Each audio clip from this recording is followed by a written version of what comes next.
This video shows you how to reset camera settings on an Android phone.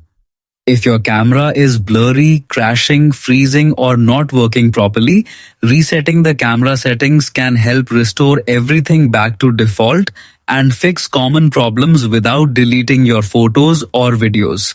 Opening the camera applications. Once the camera opens, look for the More option or the menu icon, depending on your device model.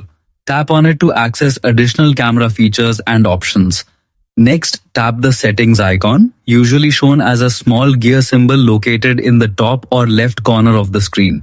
This will open the full camera settings menu where all camera preferences and custom options are stored.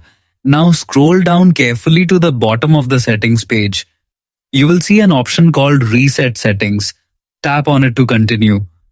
A confirmation pop-up window will appear on the screen asking if you want to restore the camera to its default settings.